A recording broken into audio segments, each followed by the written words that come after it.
নমস্কার বন্ধুরা, welcome to my channel SB explorer. তো বন্ধুরা, সকলকে জানাই শুভ সকাল। তো যারা চ্যানেলে প্রথমবার এসেছো অবশ্যই একটা করে সাবস্ক্রাইব করে দিও, ভিডিওটাকে একটা করে লাইক করে দিও। তো প্রথমেই যে আপডেটটা দিয়ে শুরু করতে চলেছি সেটা হচ্ছে ডুরান্ড কাপে কিন্তু ইস্ট বেঙ্গল তারা জয়গুপ্তাকে পাবে না। তো ব্যাপারটা হচ্ছে ইস্ট বেঙ্গল ম্যানেজমেন্ট ইতিমধ্যে জয়গুপ্তাকে তারা ভালো মোটা টাকা একটা ট্রান্সফার ফি দিয়ে সই করিয়ে নিয়েছে। তোমরা সকলেই জানো, খবরটা কিন্তু পুরনো হয়ে গেছে। তো ব্যাপারটা হচ্ছে এই ডুরান্ড কাপে কিন্তু জয়গুপ্তার সার্ভিস ইস্ট বেঙ্গল ম্যানেজমেন্ট পাবে না। যেরকমটা রেস স্পোর্টস তারা দাবি করছে যে ডুরান্ড কাপে জয়গুপ্তার সার্ভিস ইস্ট বেঙ্গল পাচ্ছে না, একমাত্র আইএসএল যদি হয়, আইএসএল হওয়ার একটা সম্ভাবনা কিন্তু আছে হালকা পাতলা হলেও। তো দেখা যাক এবার কী হয়। যাই হোক, অন্যদিকে চলে যাচ্ছি। তো আইএসএল যদি হয় তাহলে কিন্তু সেখানেই জয়গুপ্তা খেলবে। তো জয়গুপ্তাকে কিন্তু ডুরান্ড কাপে খেলাতে পারবে না ইস্ট বেঙ্গল, এইরকমই খবর পাওয়া গেছে। এছাড়া আর একটা বড় খবর বর্তমানে দাঁড়িয়ে বেরিয়ে আসছে, যেটা হচ্ছে ইতিমধ্যে ইস্ট বেঙ্গলের সমস্ত বিদেশি প্রায় চলে এসছে কলকাতায়, প্র্যাকটিস শুরু হয়ে গেছে, সবাই মাঠে নেমে পড়েছে বলা যায়। তো সেক্ষেত্রে ডুরান্ড কাপের জন্য ইস্ট বেঙ্গল তো বিদেশিদের না পাবে সেটা একদমই তোমরা সকলেই জানো, সেই কারণেই সমস্ত বিদেশিদের উড়িয়ে এনেছে তাদের দেশ থেকে। তো ব্যাপারটা হচ্ছে এই ডুরান্ড কাপের জন্য একমাত্র দিমিত্রিওস ডিয়ামান্টাকোসকে বিদেশি হিসাবে রেজিস্টার করিয়েছে ইস্টবেঙ্গল এখনও অবধি আর কি। পরবর্তীকালে আরও কাউকে রেজিস্টার করালে আমি তোমাদের সাথে শেয়ার করে দেবো, মানে অন্য বিদেশিদের আর কি। তো এর পরবর্তী যে আপডেটটা তোমাদের দিতে চলেছি সেটা হচ্ছে হরমিপাম রুহিভাকে নিয়ে। তো হরমিপাম রুহিভা হচ্ছেন একজন 24 বছর বয়সী ভারতীয় ডিফেন্ডার। মার্কেট ভ্যালু 1.8 কোটি টাকা। বর্তমানে কেরালা ব্লাস্টার এফসির সাথে যুক্ত রয়েছেন এবং কেরালার সাথে তার কিন্তু 2027 সাল অবধি চুক্তি রয়েছে। তো আইএসএলের দুখানা ক্লাব বেঙ্গালুরু এফসি এবং ইস্ট বেঙ্গল তারা কিন্তু প্রবলভাবে ইন্টারেস্টেড এই হরমিপাম রুহিভাকে দলে নেওয়ার জন্য, যেখানে বেঙ্গালুরুর থেকেও এগিয়ে রয়েছে কিন্তু বর্তমানে রেসে ইস্ট বেঙ্গল। তো ইস্ট বেঙ্গল কিন্তু এই হরমিপামকে দলে নিতে চাইছে, এইরকম বিভিন্ন জায়গা থেকে দাবি করা হচ্ছে।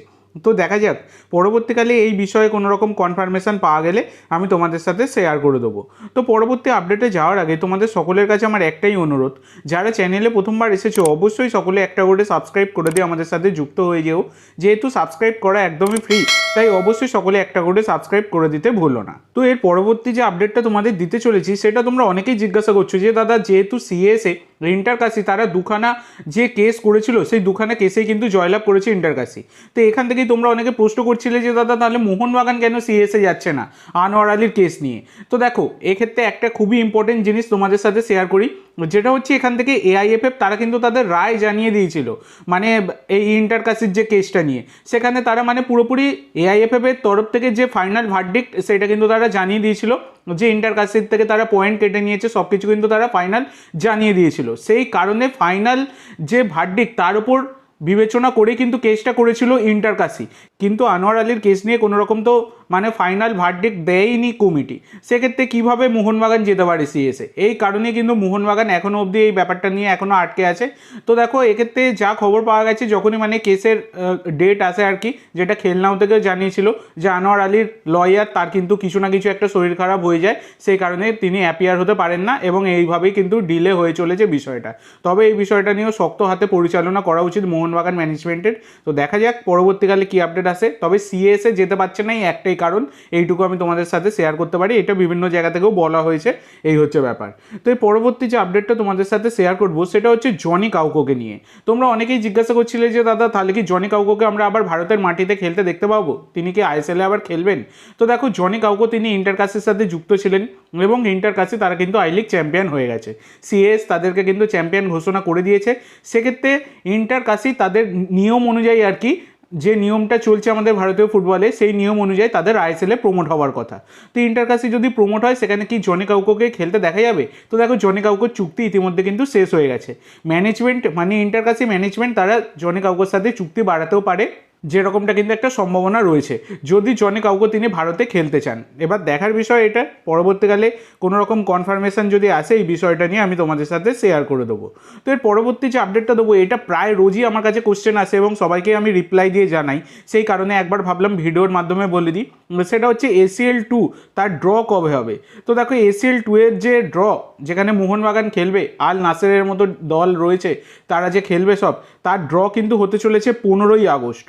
তো 15ই আগস্ট কিন্তু ACL 2 এর ড্র হবে। তো তো তারপরে কিন্তু জানা যাবে মোহনবাগান কোন গ্রুপে পড়লো এবং মোহনবাগানের গ্রুপে কোন শক্তিশালী দল রয়েছে, সেগুলো কিন্তু 15ই আগস্টেই জানা যাবে। তো দেখা যাক এবার 15ই আগস্টে কোন গ্রুপে পড়ে মোহনবাগান, আল নাসেরের বিরুদ্ধে পড়ে কিনা সেটা এখন দেখার বিষয়। তো পরবর্তী এবং লাস্ট আপডেট যেটা দেবো সেটা হচ্ছে মেহতাব সিংকে নিয়ে। তো মেহতাব সিংকে নিয়ে অনেক আপডেটই তোমাদের সাথে শেয়ার করেছি, আজকে নতুন করে সেভাবে আপডেট নেই। তবে একটা জিনিস যেটা মেহতাব কিছুটা ইঙ্গিত দিয়েছেন, গতকালকে তিনি একটা পোস্ট করেছেন তার সোশ্যাল মিডিয়ায়, ইনস্টাগ্রামে আর কি, জাস্ট ওয়েট বলে তিনি লিখেছেন, এছাড়া তিনি একটা ইমোজি দিয়েছেন চুপ করে থাকার। তো সেক্ষেত্রে মেহতাবকে নিয়ে যে এত খবর বেরিয়ে আসছে যে মেহতাব তিনি মোহনবাগানে আসছেন, তিনি মুম্বাই সিটিতেও থেকে যেতে পারেন, এই যে রকম যে খবরগুলো বেরিয়ে আসছে, সেই খবরের জন্যই কি মেহতাব কিছু ইঙ্গিত দিলেন যে আর কিছুটা সময় তারপরেই কিন্তু সবটা জানা যাবে, সেই কারণেই তিনি চুপ করে থাকার ইমোজিটা দিলেন, সেটা এখন দেখার বিষয়। তবে দেখো মেহতাবের যে ডিল সেটা কিন্তু 50-50 হয়ে রয়েছে, আমি গতকালকেও তোমাদের জানিয়েছি। তিনি মোহনবাগানে আসতেও পারেন, আবার মুম্বাইয়ের সাথেও কন্টিনিউ করতে পারেন। এখনও অবধি কিন্তু ডিলটার বিষয়ে কোনো রকম কনফার্মেশন আসেনি, যেহেতু এই আইএসএল এর অনিশ্চয়তার জন্যই কিন্তু এই ডিলটা আটকে আছে, নাহলে কিন্তু এতদিনে মোহনবাগান ম্যানেজমেন্ট যদি ডিলটা হবার হতো কিন্তু ডান করেই ফেলতো। তো এবার দেখার বিষয় এই ডিলের বিষয়টা নিয়ে পরবর্তীকালে কী আপডেট আসে।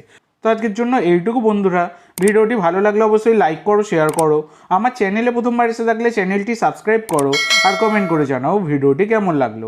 ধন্যবাদ।